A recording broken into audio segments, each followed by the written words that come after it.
I'm on a mission to try every restaurant in Edmonton, and today I'm super excited. I've seen a few videos of this place on my feed, and the food looks bomb. We are trying Backstairs Burger, and there's one item that when I heard about, I just absolutely had to try. And that item is the F Me Up. Drunken Pho Chili Oil Aioli, Pho Broth Patty Glaze, Hoisin Aioli, Fish Sauce Pickled Carrots, Bean Sprouts, and Green Onions. Sign me up. I have a deep personal love for pho. It's one of my favorite meals, and I'm really excited to try this burger. Here it is, the F Me Up burger for $15. This burger is modeled after a bowl of pho, so it has a lot of those Viet flavors. I'm gonna start off with the good. The execution on this burger was good. The top and bottom bun were toasted and buttered, which was good. The patty is a smash style, so it's on the thinner side, but it was also quite crispy, which made very nice texture. All the vegetables were crisp and fresh. So that's the good about this burger. Now, for $15, this burger was definitely small, and honestly, the other videos I saw on TikTok had it honestly bigger than this. So I don't know what's happening here. Did I get unlucky? I have no idea, but it is definitely small for $15. Another thing is that overall flavor of the burger is very hoisin forward. I am not someone who adds hoisin and sriracha to my pho. It's okay if you do, but my personal preference is that the beef broth should be good enough and that you don't need any additives. But at any rate, this burger was just very hoisin forward, and I feel like it didn't quite capture the essence of the pho flavor. Like, it had a lot of the components, but it was just very hoisin forward. And not to say that didn't taste fine. It tasted like even honestly kind of good.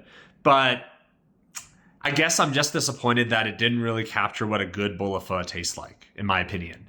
I also tried their crack fries for $8. I think the portion for this is totally fine for $8. The fries are really fresh and crisp.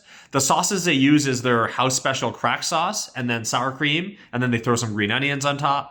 I did find this dish a little bit too salty for me though. I wish they had more sour cream that would have balanced it out or just reduced the seasoning a bit. But overall, this was very tasty, and honestly, the fries were better than the burger. Now for the food score. So overall, the execution was quite good on the burger, but the flavor just didn't quite hit for me, and that might just be a personal preference. The fries were quite good though, so I'm gonna give them a 6.5 for food. Now as far as service goes, there's not too much to say about it because I literally walked in there, rang a bell, someone came out, took my order and my money, then went back, made the food, came back out, dropped off the food, and that was the extent of any communication or interactions. Honestly, there was just barely any interaction, so we'll just put them at an average standard of 5. Finally, for bang for your buck. So unfortunately, the size of the burger was small. It was $15, just a burger, and it was definitely small.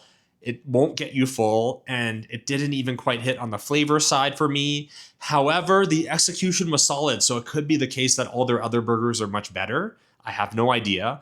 But based on what I had today, I can only give them a 5. And the only thing keeping them up here is that I thought the execution was done quite well, even if the flavors didn't quite hit and the portion was small. The fries were fine. $8 I would say isn't cheap and isn't expensive for what we got. It was just average. So we're just going to keep them at a 5 out of 10.